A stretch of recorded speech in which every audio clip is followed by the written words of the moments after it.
Devil May Cry 3 is the best Devil May Cry game. Yeah, I said what I said. I even prefer it over Devil May Cry 5. It is genuinely a miracle of a game, and we wouldn't even have future Devil May Cry games without it. Before its release, the series was probably on the chopping block after the disastrous piece of shit that was Devil May Cry 2.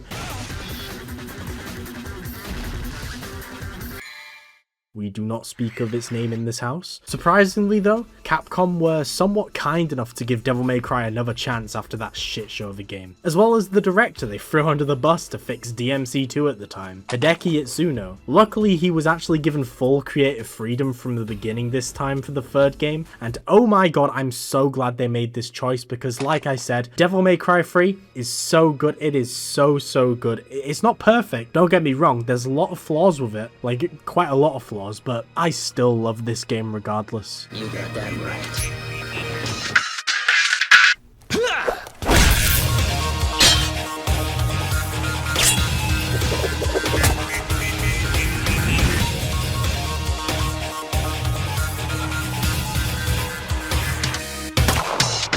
Where do I even begin with talking about this game? Like, it's actually quite intimidating. I really struggled writing the script for this video. It took me way too longer than it should have. I'm so sorry for taking so long. I mean, like, this is the game that solidified Devil May Cry's identity, introducing a lot of things that have become series staples, like different styles which change how you play entirely, Dante's iconic combos with Rebellion, his personality with how he acts towards other characters and enemies, and even his brother Virgil, and a brand new character Lady who becomes a mainstay staple in the series. Now I know Virgil was technically introduced in Devil May Cry 1, but he didn't really say anything or have a name at the time. We just knew he was Dante's brother because he dropped the amulet after his final boss fight, and Dante doesn't even say his name or anything, he just recognizes the amulet. And in Devil May Cry 2, there's zero mention of Virgil. In fact, Dante looks like he's high on spice 24/7, so I doubt he even knows where he is half the time. Hot take, while we're on the topic of Devil May Cry 2, I forgot to mention this in the DMC2 video. I hate Dante's design in that game.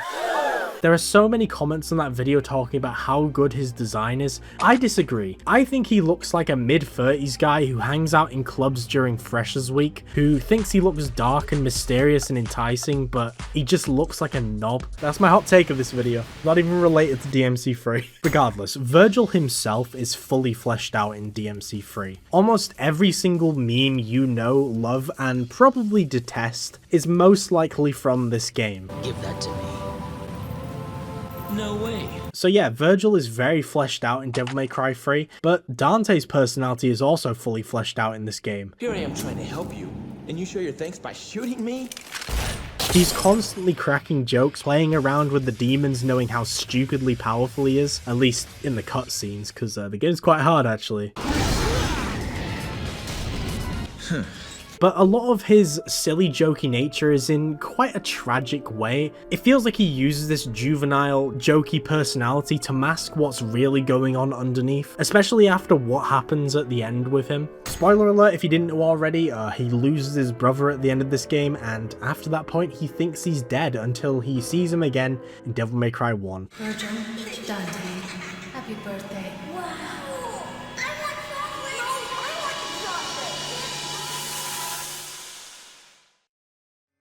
I like how it feels like the ending of this game really ties into his personality in the first Devil May Cry. He's way more serious in that game, with a few sillies slipping through, jokes that he would have fully made in the third game. Block off, Featherface, or you can stick around and find out the hard way. It's really cool to see because, as we probably all know by now, Devil May Cry 1 and 3 were both made by completely different people with different ideas and directions they wanted the series to go. But in terms of playing it in a narrative order, going from 3 to 1, it still feels pretty consistent, at least with how Dante acts. I wouldn't say so for the gameplay though, because Devil May Cry 3's gameplay compared to Devil May Cry 1's is just, it's night and day. Holy shit, Devil May Cry 3 plays amazingly. Looks like this is gonna be one hell of a party!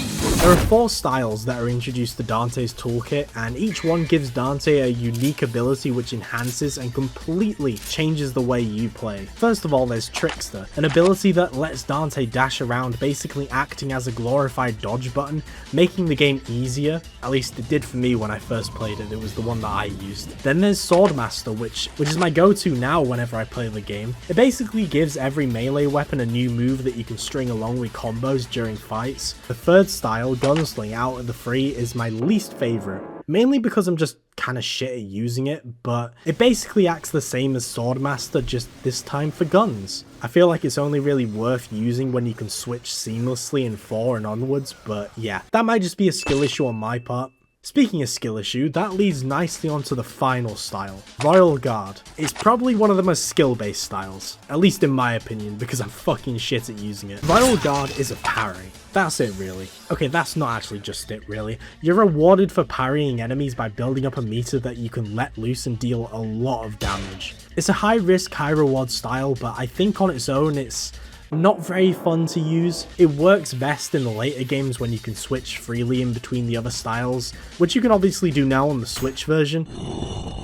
Seriously, what the fuck is wrong with you, Capcom? Now, these styles are tools to use against the biggest part of any Devil May Cry game, the enemies and bosses. Now, the enemies in Devil May Cry 3 are some of the best and some of the most confusing in terms of their design. I'll explain. Let's start with the good. And luckily, the most basic enemy type in the game are probably some of the best in any Devil May Cry game. They're referred to as the 7 Hells, with each one being named after the 7 deadly sins, each having their own distinct look and distinct gimmick to them, and of course, each one is fun to fight in their own way. For example, Lust. It dashes towards you aggressively, because they're horny for Dante or some shit. Gluttony shoots projectiles at Dante because they've eaten too much. Sloths ambush you by teleporting towards you because they're just too lazy to walk. And that's just a few examples. The only two that I genuinely don't enjoy fighting are Wrath and Greed. They're the two outliers because they focus on standing their ground holding either a giant bomb that can only be affected by guns or a coffin which summons other 7 Hells to fight for it, somehow being lazier than Sloth. Can't even fight its own battles, the fucking pathetic loser. Okay, while we're on the topic of enemies I don't particularly enjoy fighting, let's get the others out of the way so I can get back to glazing this game blindly. For starters, there's the Dullahands. They have dull in their name, which is incredibly accurate because all they are some weird ass flying pieces of armor with a weak spot on their back. And all they do is go in a specific direction and you just need to get behind them and smack their weak spot. That's literally it. I know it's good to not just have spongy punching bag enemies for the sole purpose of performing combos and nothing else, but this is just stupid. Like, I don't know what else to say about these guys. The other mid enemy is the Soul Eaters. They switch between a gas form and a solid form, and they're unhittable in their gas form, with them only solidifying when you turn away from them, basically meaning you just have to bait them out into being attackable. They're just not very fun to fight. Outside of them, the worst enemies at most are just annoying and nothing really that bad. I would say Devil May Cry 4 has the most frustrating enemies, which might be a hot take, but I'll get to that when I cover that game in about 40 million years. It took me so long to make this one. Bosses in this game also have a similar problem where some are just kind of frustrating as hell to fight or are just a boring slog.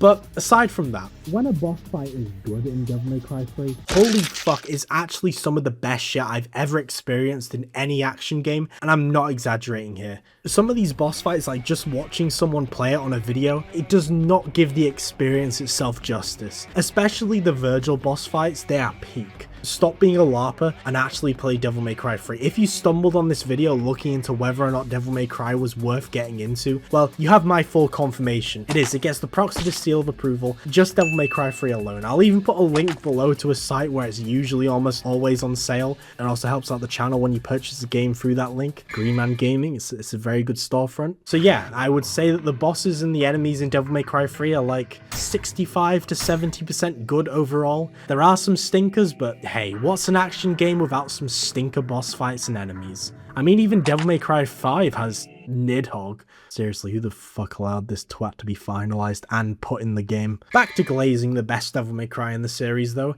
In terms of visuals and level design, I would honestly say this is easily my favorite one. I know, shocker. Despite its age, it is still an amazing looking game, and I think a lot of this would be lost if it was ever remade in the RE engine, because hyper-realism will never be as good as a good ass art style. I can honestly just talk about how much I love Devil May Cry 3 for ages, and yeah, that's exactly what I'm gonna do. Especially the story. The story of this game is so good. If someone ever says Devil May Cry has always had a mid-story, they haven't played Devil May Cry 3. So yeah, if you're familiar with my Devil May Cry video series, this is the point in the video where I go chapter by chapter talking about what happens, what enemies are introduced, the bosses you face, and go into what's good, what's bad, and what is just pure and utter peak. So yeah, let's get on with that. Jackpot.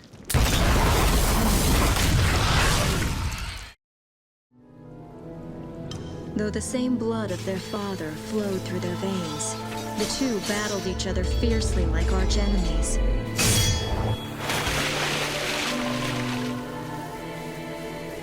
It seemed as if they derived some sort of twisted pleasure from this brotherly fighting.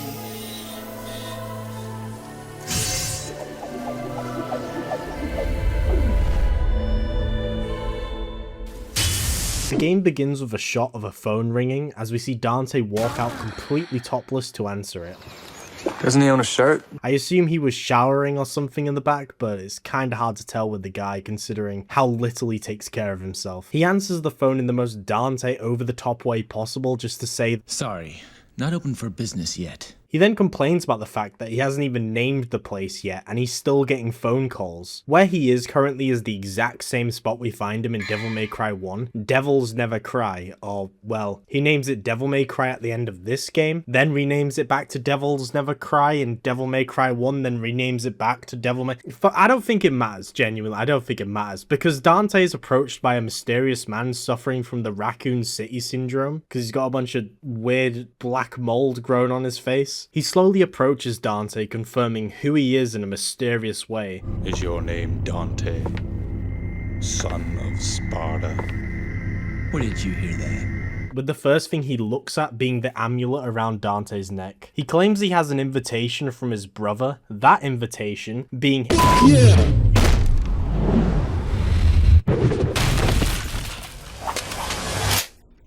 Dante seems unfazed by this shit, you know, he's probably seen it before, and proceeds to let his guard down to catch the pizza that was thrown off the desk that he was eating at the time, and just before he can take a bite, giving us this amazingly iconic shot of his mouth open. The gape station? He's ambushed by enemies and impaled. Luckily though, it seems like they've gotten the upper hand on Dante, but no.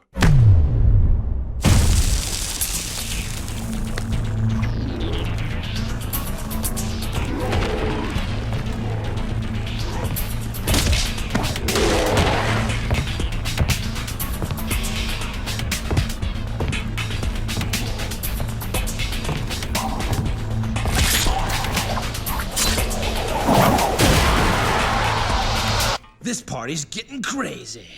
Let's rock.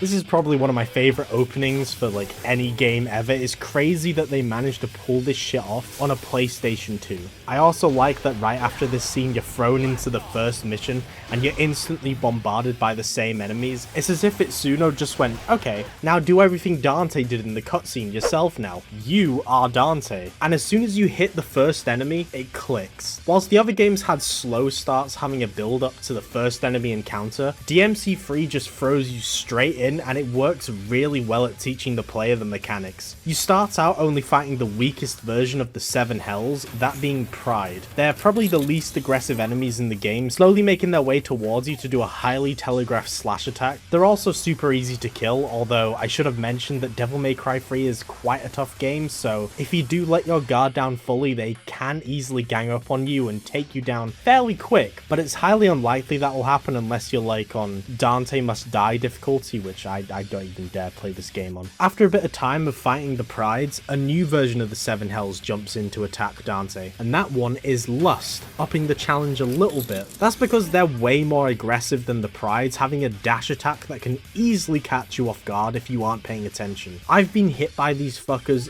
way too many times to count, it's actually quite embarrassing. Fun little fact, there's a mechanic in this game that you can easily pull off by accident that never makes a return in the future games. When one of the enemies is stunned laying on the floor, if you jump on top of it, you're able to ride them around like a skateboard while shooting your guns, letting you spin around while doing so. This game is just so peak, I don't know what else to say. Once all the enemies have been cleared out, and Dante's office is completely destroyed beyond repair, he grabs his iconic red jacket and rebellion and makes his way out.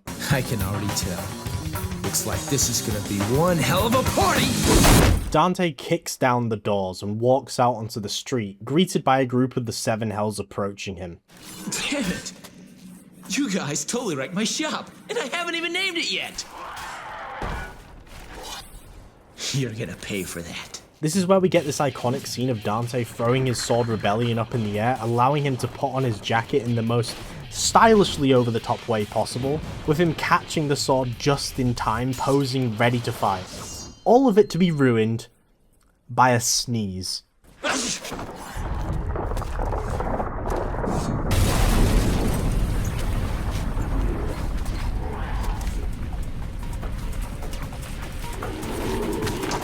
hope you all have enough to cover all this! Right after this cutscene, we're thrown into combat headfirst with no time to process anything. Luckily though, you should at least know the basics when it comes to the combat by this point, and just like before, it starts pretty simple. You're fighting the same enemies you've just fought in the previous mission for a bit, but this time in a much bigger arena, so if anything it is quite a bit easier. That is until we get introduced to a newcomer of one of the Seven Hells, that being Wrath. It's completely different to the other two you've been encountering so far, being way less on the offense, usually staying back or lurking in a crowd of enemies. It doesn't even wield a scythe, instead holding this giant ball, which the wiki refers to as an organic sack. Nice. Sadly for us, this organic sack cannot be hit no matter how much you try. It's also explosive, which is the main way they attack you, by slamming that shit on the ground, damaging you and killing themselves in the process. Luckily you are able to actually destroy this sack, but you can only do it with firearms, basically turning them into a tactical explosive you can use on a group of enemies if you know what you're doing. After a bit more fighting, we get introduced to a new tougher enemy which acts as a boss for this mission, and that's this bigger looking version of the Pride Seven Hells. And it's called the Hell Vanguard. Now, I gotta come clean to you all right now and hopefully get some of you who dropped the game for being too hard to possibly pick it up again. I died to the Hell Vanguard on my first playthrough. Now look at me. I've beaten this game on hard. Yeah, I don't play on any higher difficulty, but yeah, right. I still, you know, I've still come quite a bit away, and you can too. But yeah, the Hell Vanguard is the first boss of the game. Not a main boss though, he just becomes a semi-strong normal enemy a bit later on, so he's kind of like a mini-boss. He's a very aggressive fella, like he does not hold back. One of the biggest factors is he does not let you just spam attacks on him, because after 3 to 4 swings, he blocks and your weapons clash, stunning you, and you get heavily punished if you keep trying to hit him after that point, teaching you to roll out of the way and damage him after his swing to punish him instead. Or you can be an aura farmer and use Royal Guard and just raw dog every single swing, or at least try to like I did. I'm not very good with Royal Guard. Let's go Royal Guard! Aw, dang it! Aw, dang it! Aw, dang it! Once we defeat it, a giant tower emerges from the ground in the middle of the city. Whilst Dante is distracted, the Hell Vanguard flees, knowing it was losing the fight against him. Dante pulls one of his pistols out to finish it off, but decides not to, putting it away and heading towards the tower to greet his brother after. It's been nearly a year since we last met. Where does the time go? No doubt you've got some fun planned for me, right, Virgil? At the top of the tower, we see the mysterious man from the first mission who ambushed Dante approaching Virgil from behind. Now, this fella is called Arkham, and he is very important for another character we haven't met yet, but she does appear in this mission. But yeah, we'll get to that. He rambles to Virgil about some demon shite whilst the bookie's holding clips through his hand, and Virgil gets a bit frustrated by this and just tells him to shut the fuck up in a very Virgil way. Was intended. That's none of my concern.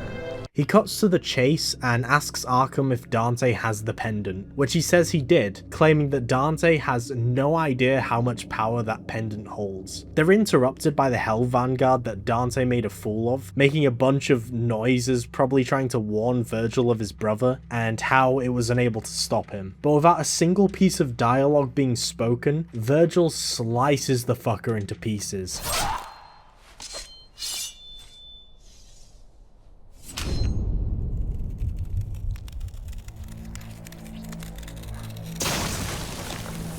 And as the pieces of the Hell Vanguard slowly fall from the tower, we get a shot of a lady, wink wink, sat on a motorbike. She claims how she's found something, and before she can get ambushed by a group of prides, she zooms off on her motorbike towards the tower. Now we cut back to Dante and the mission started, and this is the first mission that doesn't just take place in one area, taking us through a few cool unique environments, starting with 66 Slum Avenue. What a lovely name. Hey guys, I'm in New York City just hanging out.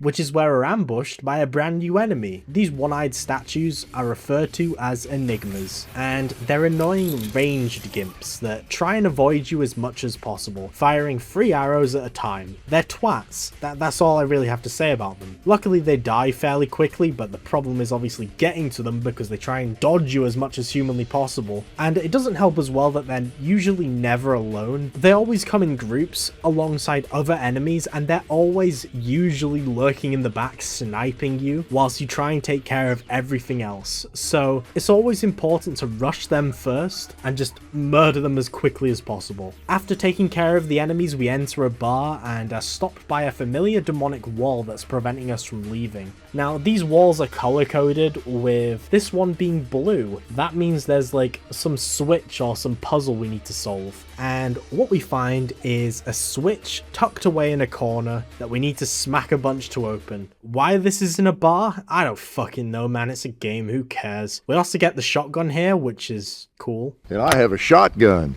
Haha, let me prove it.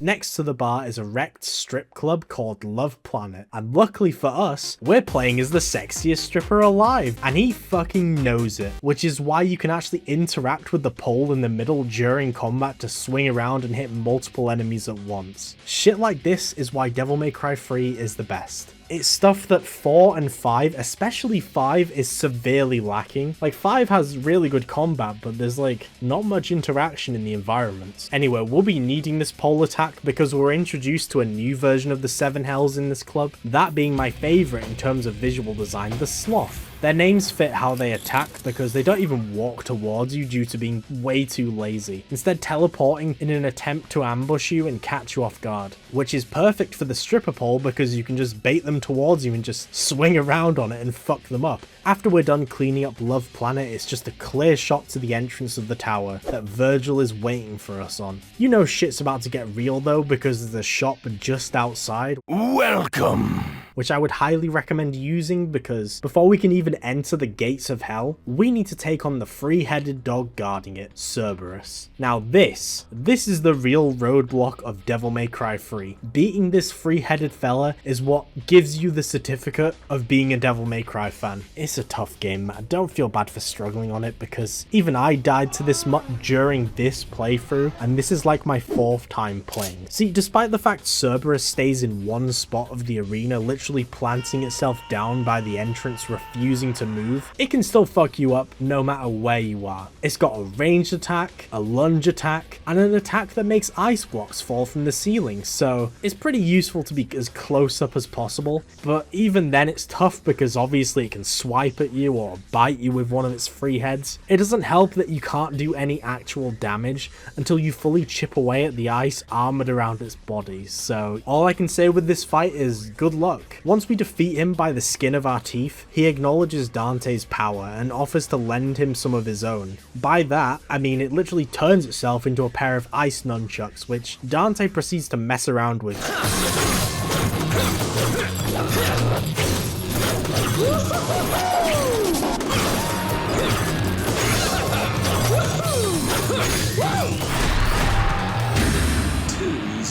before we can use it, we get jumped by the lady on a motorbike who is heading to the same place as Dante. Although she didn't have to fight a giant three-headed dog, she can just enter. Fucking bullshit. Women. Dante asks if she's heading to the quote-unquote party, and instead of answering, she just fires her rocket launcher over her shoulder at him and, well...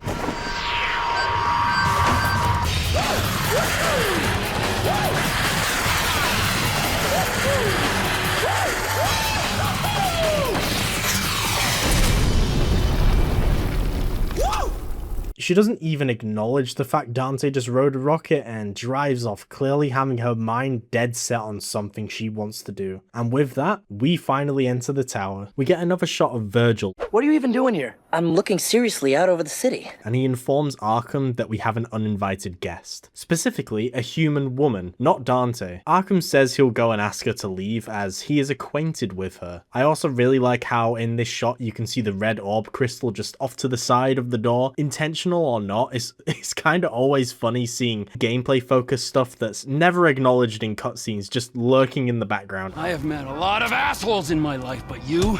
Now, before we enter the tower, I just want to talk about something I like about Devil May Cry 3, and that's the fact that despite it being mission-based, it isn't linear. Apart from a few points of no return later, you are actually able to return to places you have just been in, and enemies do actually spawn in them. Like, for example, you can fight some more of the Seven Hells if you really want to get some more red orbs or whatever. Back on topic though, when we enter the tower, we get hit with a very familiar vibe.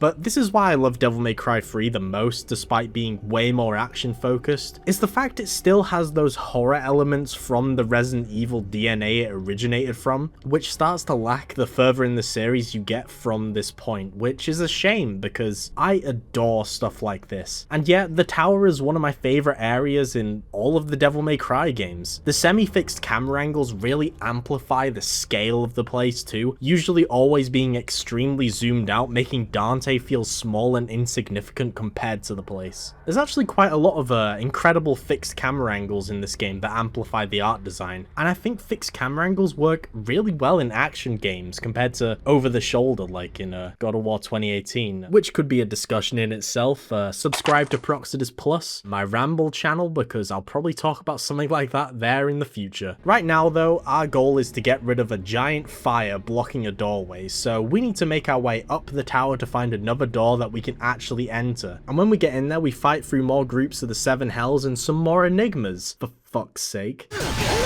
Eventually we get to this funky looking gear room, and we're introduced to a brand new one of the Seven Hells, this one being the Gluttony. They act very similar to the Pride, slowly approaching you and being quite passive, but the difference that makes them far more threatening is the fact they have a ranged attack, blasting sand from their mouth after a wind-up. It has a very short range, acting like a shotgun blast, so really they aren't actually that much of a threat, which is why the developers threw in a few sloths for good measure, so you aren't just breezing through this first encounter.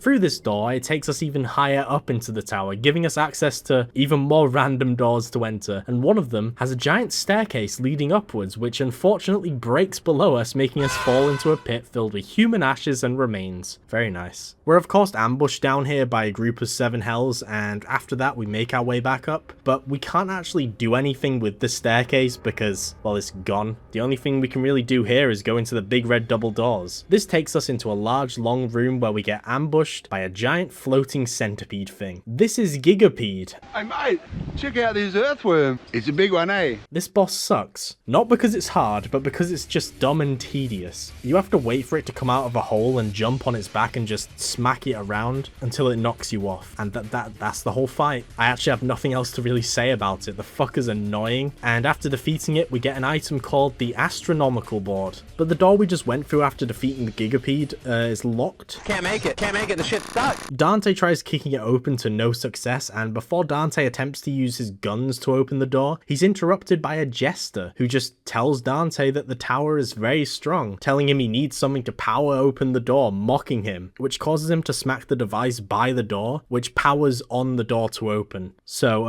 yeah, thanks Mr. Jester. Very useful, thank you.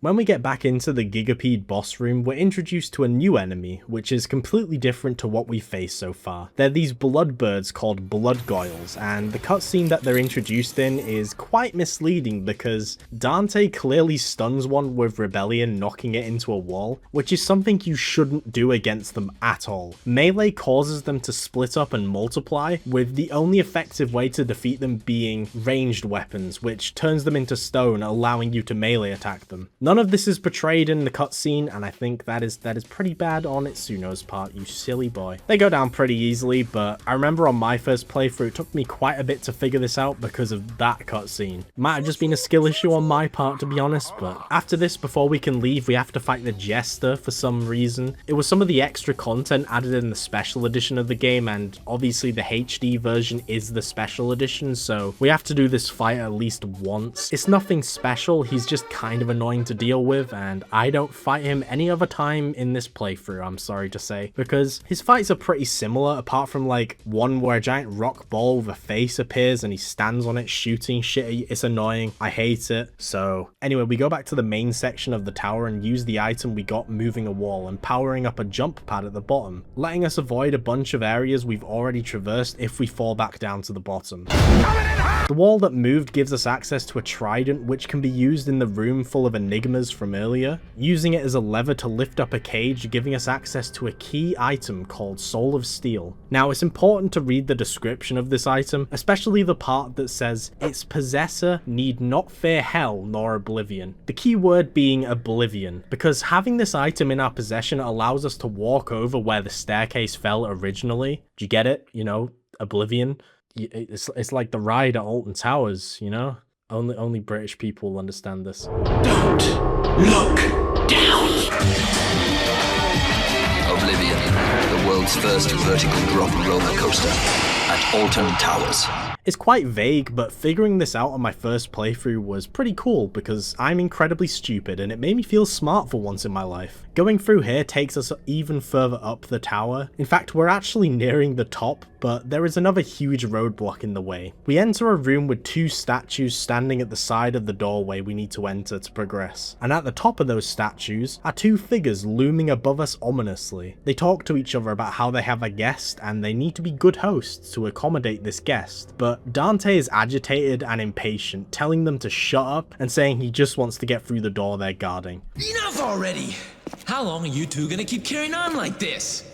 In case you didn't get the hint, I'll spell it out. You're a guest. Wants to go through. Got it? Oh, of course! Obviously they aren't gonna allow this without a fight, slowly standing up showing that their heads are not actually attached to their bodies, instead being on the hilts of their blades. This is Agni and Rudra, and I love these two fellas, in both their designs and the boss fight itself, which the show completely butchers by the way. How the fuck do you mess them up this badly? Like wouldn't them being headless like help with animation? Like you could just have the hilt off screen and you don't need to do lip syncing? I'm not gonna get into that. In terms of the boss fight itself, this is our first time in any Devil May Cry game, I think, where we have to fight two bosses at once, and yeah, it's extremely tough. But despite having the odds stacked against you, it's a very fair fight. It starts with them running back and charging one at a time at you doing a jump attack, which is very easy to avoid, and once they're close they both try and attack you. But luckily you can see both of them on the screen at all times due to the semi-fixed camera angle, so when one of them tries to get you from behind you can act accordingly, which is why the semi-fixed camera angle is better for action games, I'm just saying. I also really like that during the fight if your weapons clash, you can actually disarm them, allowing you to get a few hits in for free. So if you get really good with the timing of their attacks, you can absolutely demolish them. It's very skill based and it is awesome. You also need to be careful when it comes to killing one too early, because when one dies, a timer starts where the other one can become a super powered version using both of the elemental blades they wield. And by that point, you're kind of fucked. So you need to whittle them down equally to prevent this from happening. It's an awesome fight, and once you defeat them, you even get to use their weapons yourself, which is technically just them, and Dante makes it very clear that they're not allowed to talk on this adventure. No talking. You ever had a threesome? Shut the fuck up, no one cares. Good. After the fight with Agni and Rudra, we get a cutscene to see what the mysterious lady is up to in the tower, in a section we haven't explored yet. It's a cool scene where we get to see her take on a group of the Seven Hells, showing off her experience using firearms. Wow, it would be really cool if we got to play as her in a future game. That would be very cool. We aren't too far behind where she was fighting though, and it took place in one of the 3 rooms we need to explore in this area. Now, in the middle of the place we're in, there's this big statue with a gun on it, and it says that we need to acquire 3 items to activate it to clear some rubble blocking our way. Well, technically we only need 2, but if we get 3, we can actually take the weapon from the statue, so, you know, it's worth doing, you know, a player choice. All of you, stay back! You stay the fuck back or I'll laser you, goddammit! I'll laser every fucking one of you! To get these items, we need to take on 3 trial rooms, each one being completely unique from the other. First of all, we have the Trial of Wisdom, which gives us a choice of multiple doors to go through, and we have to pick the right one. It's probably the easiest one to do. What is your favorite color? Blue. Right, off you go. Oh, thank you.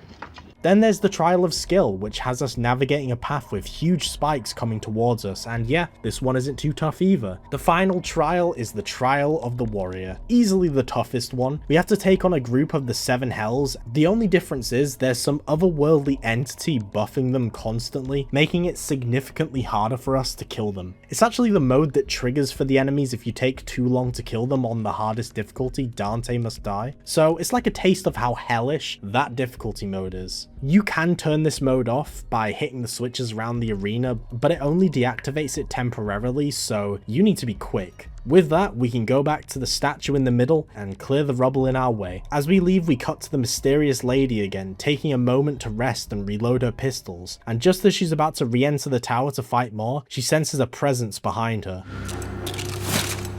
You've grown stronger. Go to hell. You point a gun at me? Your own kin? Your dear papa? The only family I ever had was my mother. And she's dead!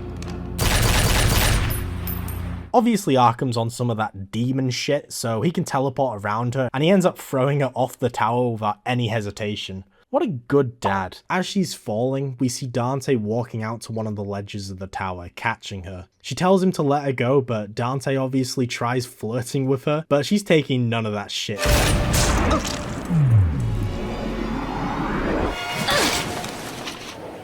the hell was that for? Here I am trying to help you, and you show your thanks by shooting me?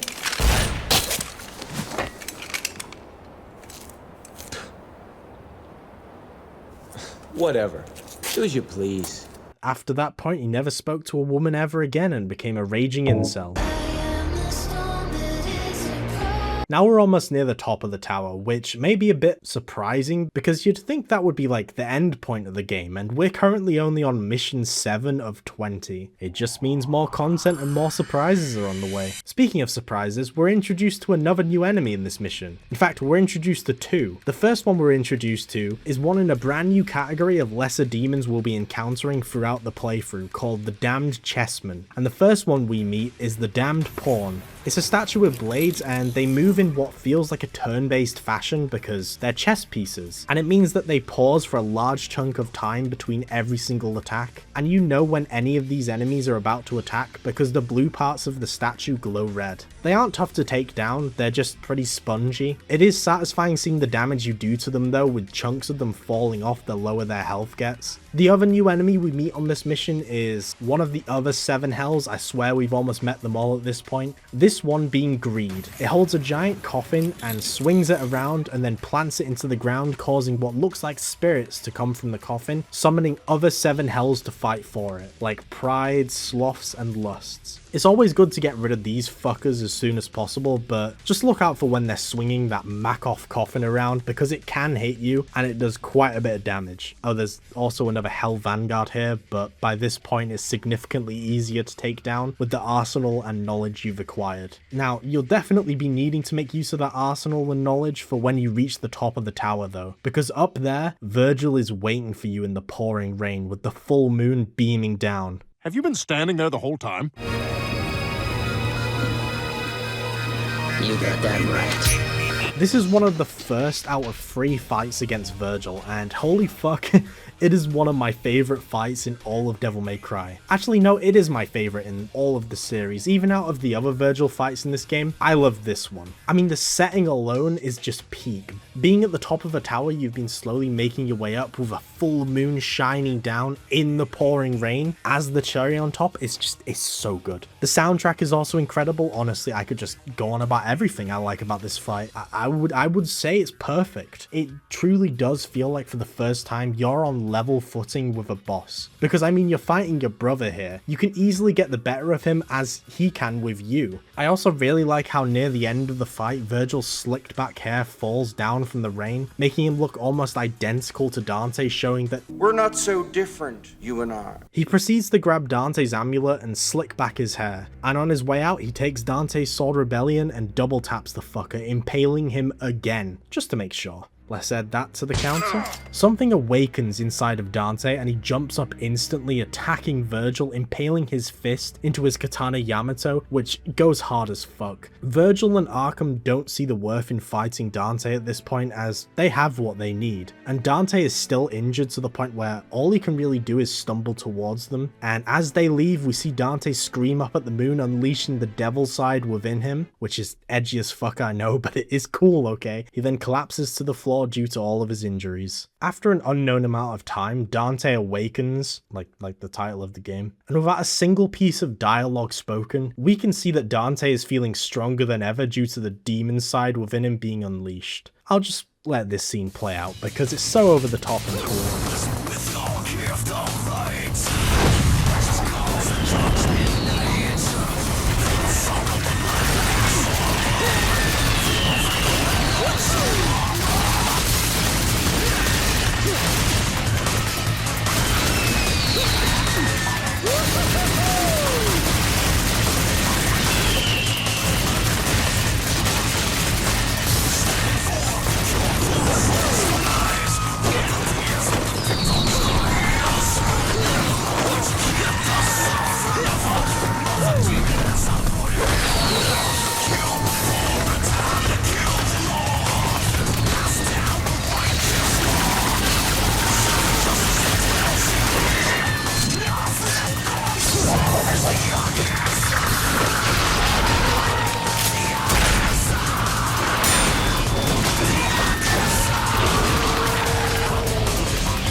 So now we're inside a giant flying sky whale, but before I talk about the level itself, I want to talk about what we've just unlocked. That being Devil Trigger. Yeah, that power that Dante acquired after being impaled by Rebellion is translated into gameplay, with a special gauge that allows us to go into a super powerful demon mode where attacks are sped up, they're also enhanced, and our health regenerates. It's a mechanic that you should be all too familiar with if you played the previous 2 games, and now we have it, and the gameplay has just gotten 20 times more interesting because of it. It's just a shame that we get it at this mission, of all things. Now, inside the whale looks cool. We truly feel the scale of this thing, seeing remains of buildings and even a plane inside its stomach, but the level design is just confusing due to all the flesh walls looking samey and the area having this nauseating wobbly filter over it the whole time. We get introduced to a new 7 hell in this level, which is probably the least interesting one out of the bunch because they only appear here, that being the Envy, which are just fleshier versions of Prides really. That's all I really have to say about them. The boss of this area sucks too. You're just fighting what I assume are some vital organs of the whale. It might be a tumor. Whilst we're fighting the whale's organs, Arkham and Virgil are at the base of the tower, making their way to the basement to use the amulets. Arkham hesitates entering at first, and Virgil notices, asking what's wrong, but Arkham just says it's nothing, and proceeds to join him in entering. The mysterious lady was close behind Arkham and Virgil, but before she can enter the base of the tower, the whale falls close by her, with Dante cutting through its eye, making blood rain down upon the area. Before Dante can enter, she points a gun at the back of him, and he does the usual flirting, but they're ambushed by a group of the 7 hells. So, tell me, what's your name? I don't have a name. Okay, then what should I call you? I don't care, whatever you want. Whatever, lady. Now, we're technically in the second act of the game. Well, we were in the whale, but that was just a filler mission, honestly, let's be real. The way I see the acts are, each new act starts and ends with a fight against Virgil. And yeah, Act 2 is peak. It's just like in the tower, we're going through some cool environments, finding items to use on other things, to progress, you know, Resident Evil style gameplay. And it's dripping in atmosphere and an incredible art style that an RE Engine remake would have no chance of mimicking. We're introduced to a new enemy very early on in this mission, and if you have arachnophobia, I want to give you a warning right now. They appear pretty frequently, so if you are deathly scared of spiders, then I hope you enjoyed what you watched so far, and I'll see you in the next video, I guess. We enter a huge nest of these massive pale spiders called arachnes, and these things are horrific to fight. I'm kind of mixed on them. On one hand, mechanically, they aren't unfair in the slightest, and require a bit of strategy when it comes to defeating them, because if you slice them in half, they spawn a bunch of mini spiderlings from their corpse. The reason why I'm mixed on them is just the fact they're really spongy and kind of annoying to deal with, frequently jumping back and charging you. It's not a deal breaker though. We encounter a big yellow version later, but they act the same. They just have more health and they're bigger. There's honestly not that much to say about this mission. We just explore some really cool looking ruins and solve a funky little light puzzle until we make our way into a cave, which at the end has a stage with a random ass bat vampire witch lady called Nevin. It's a boss fight, and it's a pretty frustrating boss fight. She glides around the arena shooting electric bats at you, and you can only damage her when you get rid of this big ass shadow skirt that elevates her off the ground. And to add on to this, you only get a bit of time to do damage when she's vulnerable before she creates a huge shadow on the ground that can damage you to get away. It's tough, but it's not that bad of a fight, just a bit frustrating and gimmicky. But aside from that, you know, we eventually defeat her. I think I should stay, and I think we should have sex.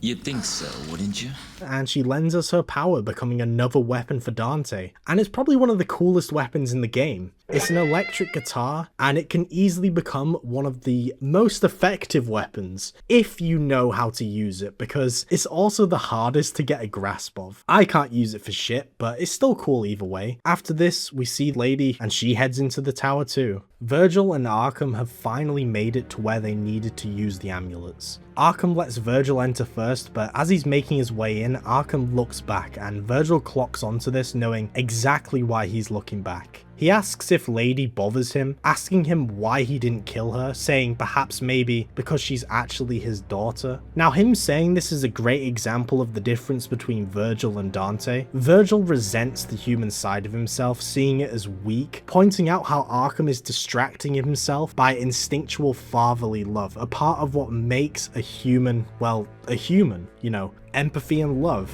things that Virgil resents and thinks makes you weak. So he doesn't hesitate and stabs Arkham as soon as he tries to deny any of this. All Virgil wants is power, and that power comes from his demon side, which is why he sees his humanity as a weakness, which is also why he gets rid of Arkham here and now, because he can't have any of that pesky humanity preventing him from getting the power he desires. When we get back to playing as Dante, we're kind of just doing the same old usual Resident Evil exploration stuff. We get some random knickknacks that we use to progress, and as per usual, it's fun.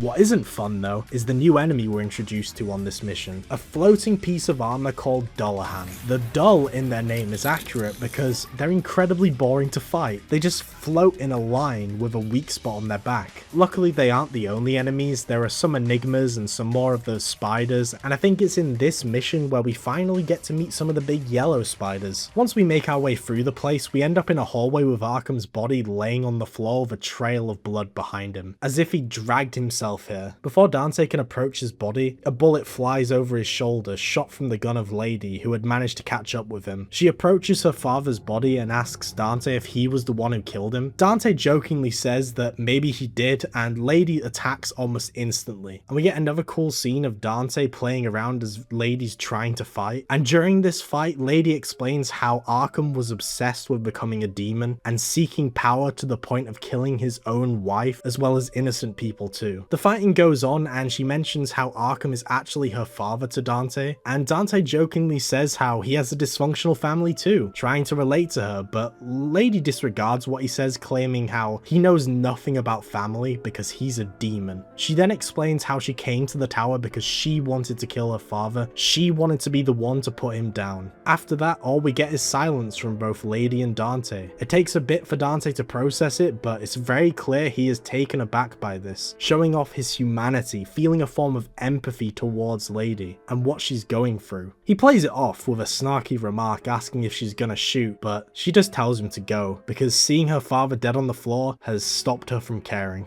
Arkham isn't actually dead though.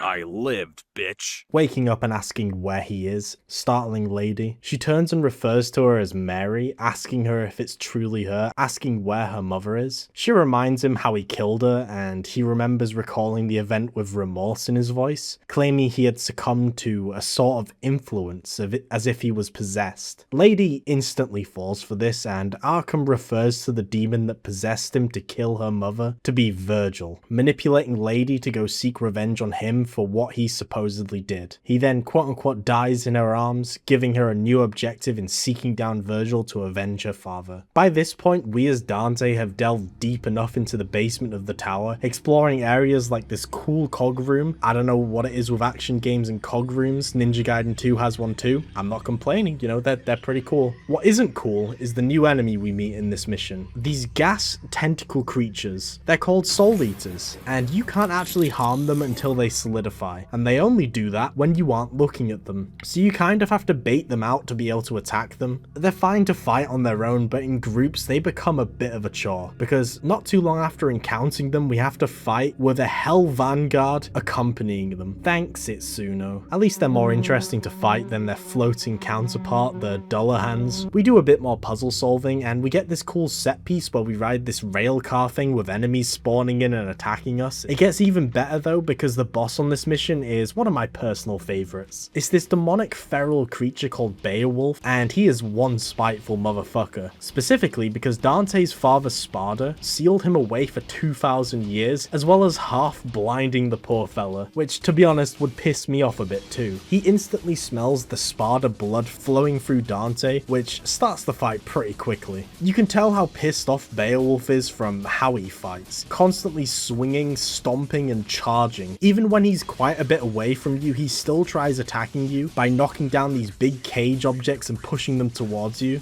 I like as well that you are able to blind him mid-fight, which is subtle foreshadowing to the fact that we don't actually end up killing Beowulf, instead blinding him by slicing his other eye, causing him to flee from the fight, just like the Hell Vanguard from the start. So the random knick-knack that we needed to progress that Beowulf was conveniently guarding has a bit of a problem with it. As soon as Dante picks it up, he just instantly feels all of his energy start to drain from his body. Whilst he's writhing in pain, the fucking Jester reappears to mock him, but Dante isn't taking any shit, pointing his gun at his big schnoz. It bugs the crap out of me when someone talks more than I do. Don't act so rashly, my boy. I've got a doozy of a story for you. But if you snuff out my voice like that, I won't be able to tell it now, will I? So Dante lets him go, and he explains how the item is draining his health slowly, and he needs to get his ass back to where it needs to go, which obviously impacts gameplay, having our health slowly drain, creating a mad dash back to where we need to take it. One benefit to the item though is the fact it gives us infinite devil triggers, so at least that's a bonus, and it allows us to get around quicker. Once we make our way back and use it, it shifts a big bridge in the middle, allowing us to access a different area of the lower tower. But we have another issue we need to deal with, a pretty god-awful boss fight. A horse and carriage called Geryon. I don't even want to talk about this fucker. I think it's my least favourite fight in the game, and I'm gonna be honest, the cheap twat doesn't even give us a weapon at the end. I know Beowulf didn't, but he isn't dead yet. This fucker instead gives us a style called Quicksilver, which I don't think anyone uses, so I'm not going to talk about it. Fuck you, Geryon. Speaking of Beowulf, the place he fled to is conveniently exactly where Virgil is conducting a ritual with the amulets. He recognizes Virgil's scent as Sparda's son, confusing him for Dante, but unlike Dante, with literally one attack with Yamato, Virgil slices the fucker in half. Yeah, only because we weakened him beforehand. That's the only reason. Okay, so since Virgil technically defeated him, that means he gets the weapon that we should have gotten, a pair of gauntlets. And as soon as Virgil gets them, he flexes his prowess, disposing of Beowulf's severed corpse in an extremely over-the-top stylish way, showing us that deep down, he is just like Dante, let's be real. After disposing of Beowulf, Virgil conducts the ritual, combining the amulets together and pouring some of his own blood onto them. Whilst this is going on, Dante is slowly getting closer and closer to Virgil, and straight away we're greeted with a group of damned chessmen. We're even introduced to a new variant of them here, that being the Damned Bishop. These ones create 4 fireballs that circle around them, charging them up to shoot. They aren't too tough to fight, just smack them until you see them charging up the fireballs and then you just move out of the way. It's very easy to tell when they're doing so. Yeah, that's it really. We take on a bunch of them, solve another silly little light puzzle, and eventually get to the room with Virgil in it, where we see that the ritual he performed is doing nothing. Why isn't this working? Is there something missing? Must more blood be shed? His frustration is amplified when he sees his brother Dante still alive and well after their last encounter, instantly getting ready to fight. Dante explains that he knows what his amulet is used for, being a key to open the door to the demon world, but Virgil doesn't actually, but Dante doesn't give a shit, he just wants to fight his brother again, and obviously Virgil complies, bringing out the Beowulf gauntlets, the smug fucking prick. So here we get the second Virgil boss fight, and again, it's just as good as the first one. Just like how we've been growing our arsenal and upgrading our skills, Virgil has been doing so too. We can obviously see this with his use of Beowulf, and also the fact he's actually able to use his own Devil Trigger during the fight. He definitely had it before, because if we play as him, he actually starts with 3 gauges of Devil Trigger. Then again, he does actually manage to defeat us in the first fight, so maybe he's pulling it out because he feels more threatened by Dante with how much more powerful we as the player have gotten. It's a great fight, man. I don't know what else to say. This fight, unlike the first one, doesn't end with a winner, instead with them both clashing, and during the fight Lady runs in to try and take on Virgil to avenge her father. The problem is, they've all actually been played. Bravo! Bravo! I never dreamed that things would go so smoothly. Well done, everyone! Well done! I don't know where you came from, but you don't belong here. Now leave! You have lost.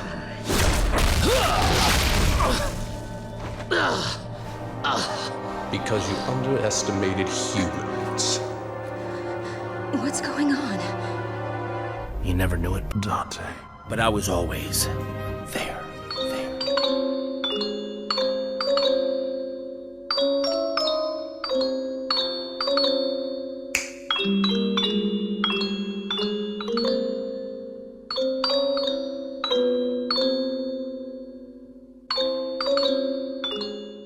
He explains to Virgil the one thing he was missing from the ritual to open the demon world is the blood of a mortal priestess, his daughter Mary being the perfect candidate, meaning he had all of this planned out, luring her here just to finish the ritual for himself. Just before he can finish off Lady, they all surround him to finish him off, but the ritual has started and the tower starts shifting, with the platform around them glowing red and rising upwards. Whilst they're all distracted by this, Arkham sweeps them all off their feet and flings them off whilst the platform raises up, leaving him alone to go into the demon world to take on the demonic power of Dante and Virgil's father Sparta for himself. We see the platform slowly rising up through the tower, destroying rooms we previously explored, with each floor adding a brand new statue to it to help open a portal to the demon world. Down below we see Dante and Lady, with Dante asking her if she's gonna go to finish her father off, claiming she's responsible for all of this mess. Dante combats this because really it isn't her fault whatsoever, but he can't sway her mind, with her even saying a demon like you wouldn't understand, dismissing him. Dante isn't going to let her go alone though, instead going off by himself to find a way of getting up to the top because he doesn't have a grappling hook rocket launcher like her yet. Oh yeah, by the way, when you start this mission, make sure to grab Beowulf. Do not miss them. They're off to the side waiting because Virgil just left them there. I guess he just saw them as useless after losing. Know your fucking place, trash! It's my personal favorite melee weapon in the game. I fucking love gauntlet weapons in the DMC games, and this one is probably my favorite one. So yeah, this is the beginning of Act 3, and it starts off quite confusing. Where the f*** am I? See, all we know is we need to get to the top, and we're in a completely fucked up, destroyed version of the tower we just explored, so Finding our way back can be extremely confusing. Even knowing where to go is pretty vague, and despite playing the game 4 times now, I completely forget what we're supposed to be doing. Oh yeah, we can encounter a new damn chessman here too, that being the knight. They just act like the bishops really, their eyes glow red when they're about to attack and they look like a horse. Anyway, so if you're struggling here, the area we need to go to is actually the entrance just after Love Planet, you know, all the way back there for whatever reason. And as soon as you get there, it looks blocked off. So it's like, how the fuck is Dante gonna get up the...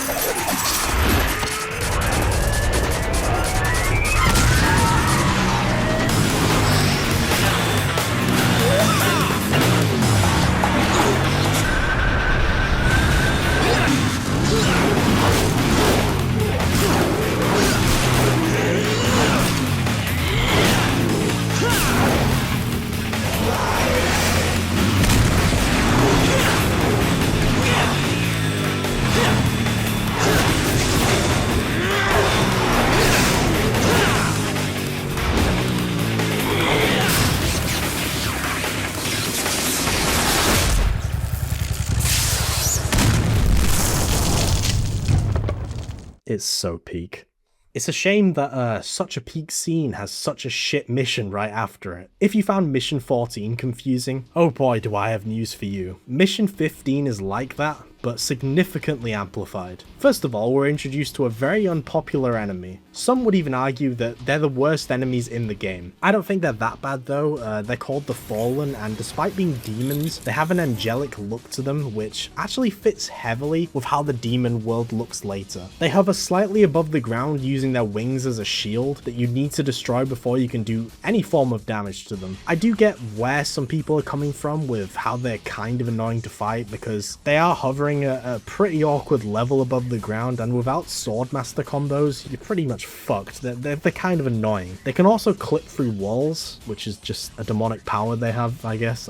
I don't know if that's intentional or not. So, back to the mission itself, there's a unique gimmick with this mission. You're able to turn the entire tower, changing what rooms and areas you can enter, and this is where the confusing element comes in, because you're going to be traversing a lot of areas you've been through in previous missions, and within these areas we need to find 3 items to activate a lift, and honestly all I can really say is good luck with this one. I can't deny though, it is quite cool seeing old areas with different elements to them, like the cog room having the gears actually spinning now, or some rooms being entirely flipped around and weird, all probably because they have influence from the Demon World portal being opened up at the top by Arkham. Oh yeah, Arkham also successfully opened it up and he enters the portal himself. Mission 16 is a lot more straightforward, so it's easier to appreciate all the differences in previously explored areas because you're not frustrated at the fact you have no idea where you are. I don't like these giant balls you need to smash together though to progress, they're kind of annoying. That's like my only problem with Mission 16 though, the giant balls, that's it. In terms of new things, there's a new damned chessman we're introduced to here, the damned rook.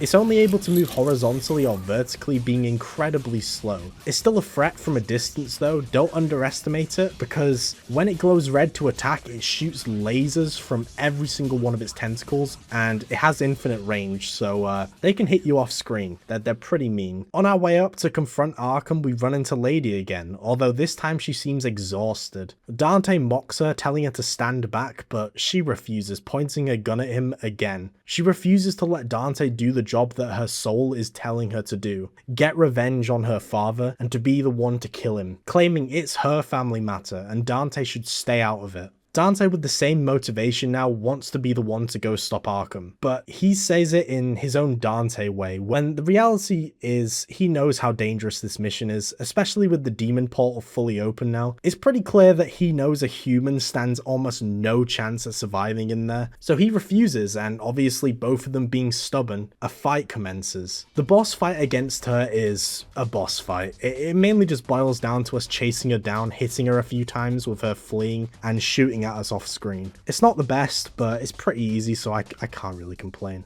Once she's been defeated, Dante approaches her, letting her know that he'll take care of Arkham. She asks though why he cares so much. He claims at first he didn't care all too much, but because of her, he knows the importance of it, knowing what to do. He promises to make things right for her, claiming it's what his soul's telling him to do, which completely contrasts with how Virgil acts, with Dante letting his human side overtake the demon side, having empathy and creating connections with other humans, one of them being Lady, and because of that, Lady hands Dante her rocket launcher named after her mother, and before he can go, she says this. Dante. Please. Free my father.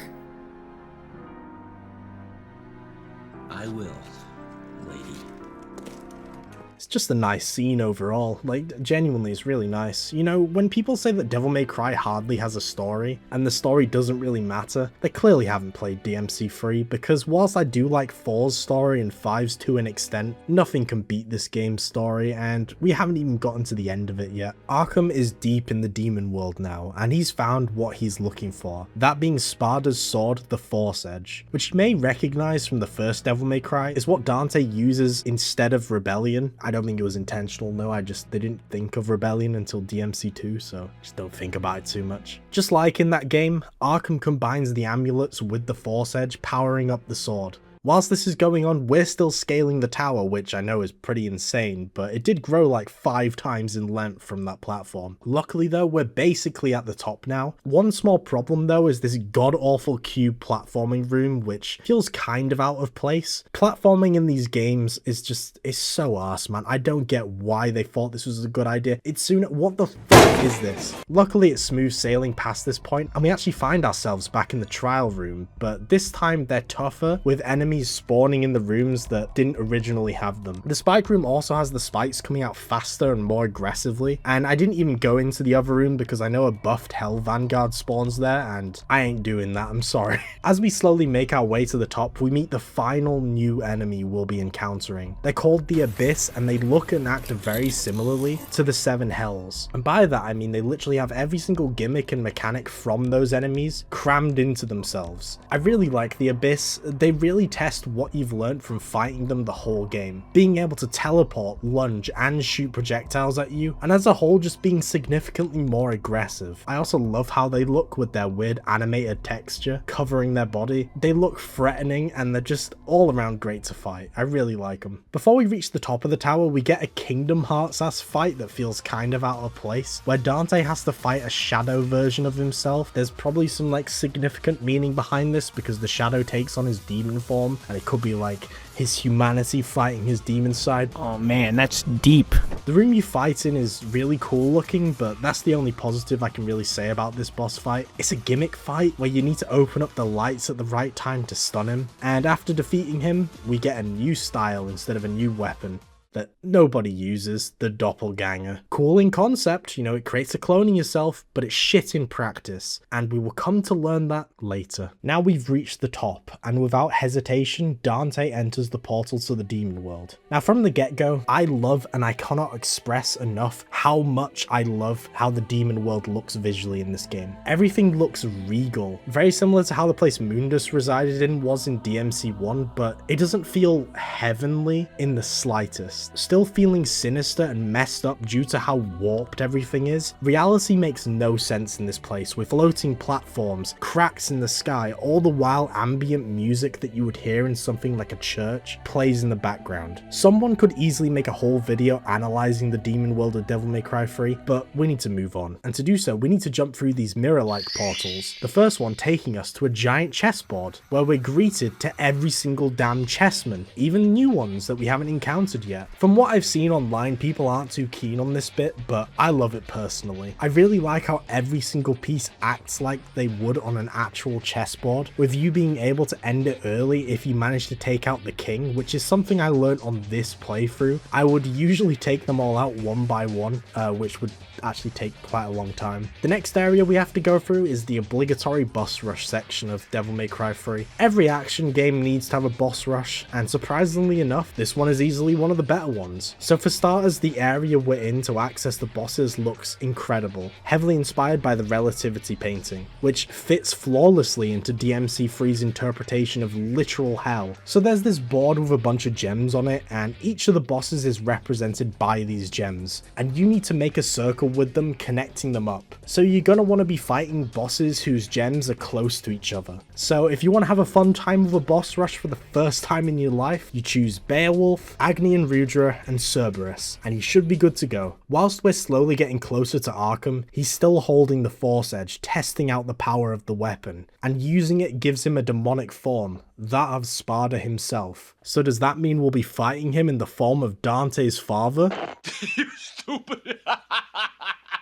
From this point on, it's just a gauntlet of Abyss enemies as we make our way from area to area in the Demon World, gradually getting closer and closer to Arkham. The places we go to look incredible too, starting out in this Blood Lake which looks like it goes on forever, to this mirror room where we need to break the mirrors before we can kill the Abyss attacking us. And there's even this hourglass area where we need to defeat the enemies before the time on the hourglass ticks down, and it just looks amazing. We even get the option to backtrack here, even leaving the Demon World itself if you really want to, which is a cool option to have, but I don't know why you'd want to. I mean, there's probably a secret mission or some shit back there that I don't know about, but yeah. Either way, we catch up to Arkham, who has taken on the form of Sparda, wielding the Force Edge. Dante basically scolds him, asking why he has to get involved in his family business. Weirdly enough though, Arkham can't hold the form of Sparda, instead turning into this disgusting purple blob of nothingness. And here, we have the worst boss fight in the entire game. Maybe even the series, honestly. You know,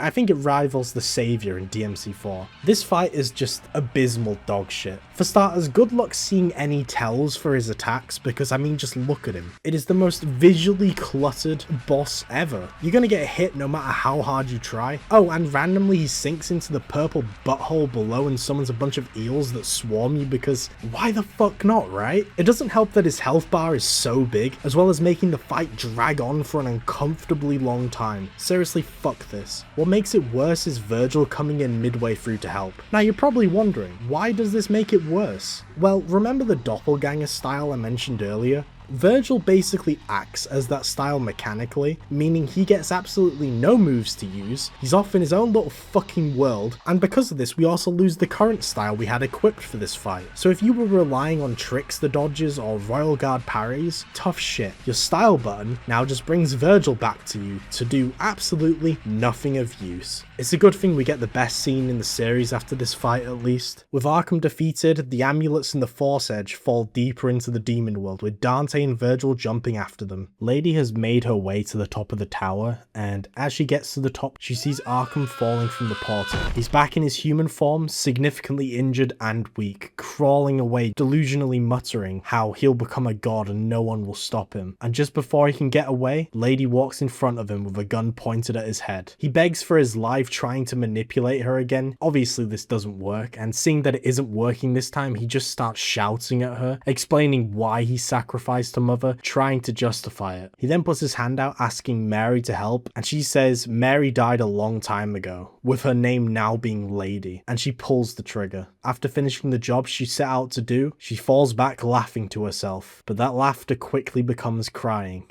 because I mean, killing your own father is like pretty tough, you know? Say my name. Mary, you're goddamn wrong. No!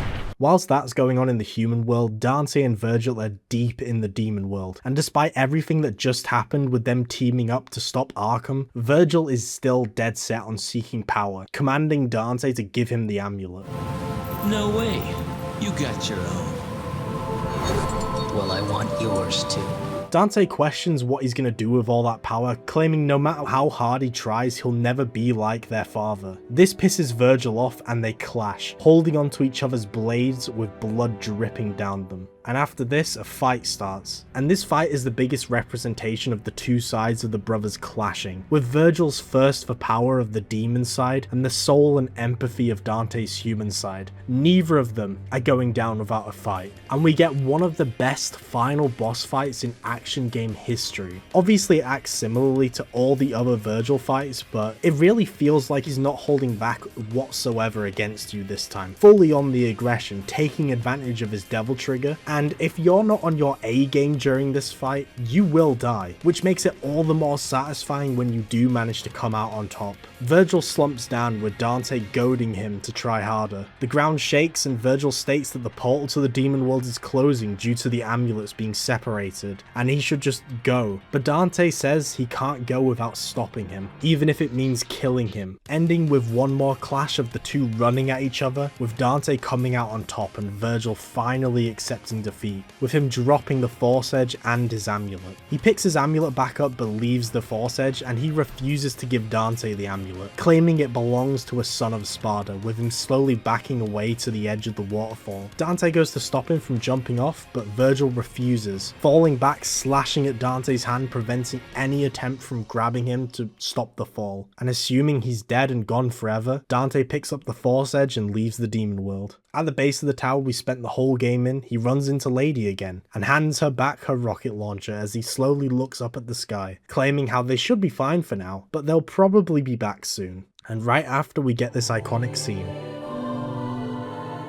Are you crying? It's only the rain. The rain already stopped.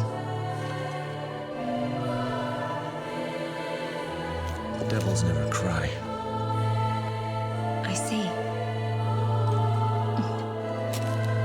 Maybe somewhere out there even a devil may cry when he loses a loved one. Don't you think? Maybe. By the way...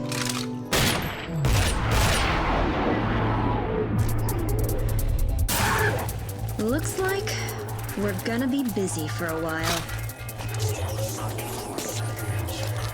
Well, bring it on. I love this. This is what I live for!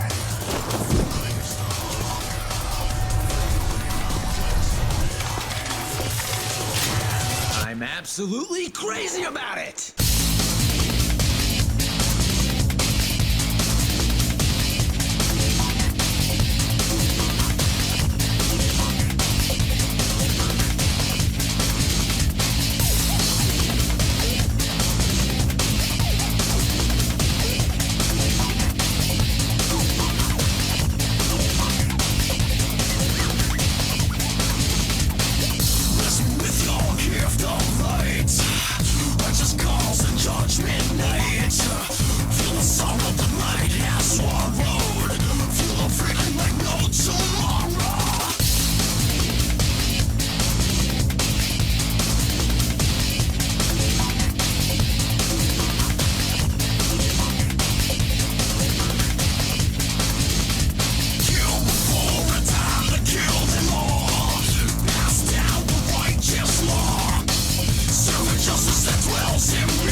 What happened next?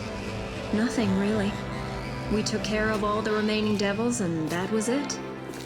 I still have a job to do that's far from done, which is to eliminate every last demon. I need to ensure that monsters like my father never come about again.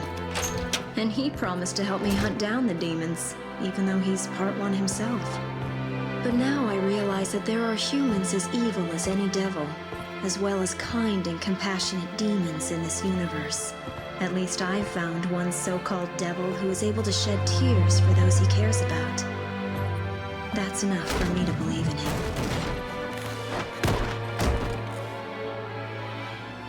Now I can start my business. Oh, speaking of a kind devil, he finally decided on a name for his shop. It took him quite a while to pick one. Want to know the name? Devil May Cry.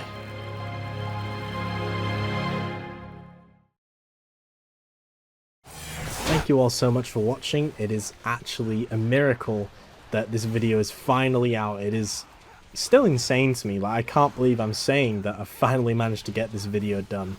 And I hope it was worth the wait, but I do want to apologize for that wait. You know, 5 months in between videos I think is the longest amount of time I've waited between an upload. I say waited, I was working on other things during that time. I was getting my Proxidist Plus channel going, my second channel where I upload more casual style videos, and you know, I've uploaded like 150 videos within that time, including 8 backlog videos. You know, if you're subscribed to this channel because of my backlog series and wondering where it's gone, you've got 8 videos waiting for you right there on Proxidist Plus. And with that, it means that I can focus on more passion project style videos on this channel. Like, the video after this one is going to be like a 20-minute long-ish video on Shadows of the Damned, because that's a game I like and not enough people talk about it, and I wanted to, you know, I wanted to share it with you all. But don't worry, the Devil May Cry 4 video will not take this long to make. I'm going to be uploading an update video on Proxidist Plus soon, explaining how and why I'll be uploading videos more frequently. When that time comes, I don't want to say anything just yet, and I will be streaming the entirety of Devil May Cry 4 on my Twitch channel. That is fully set up now.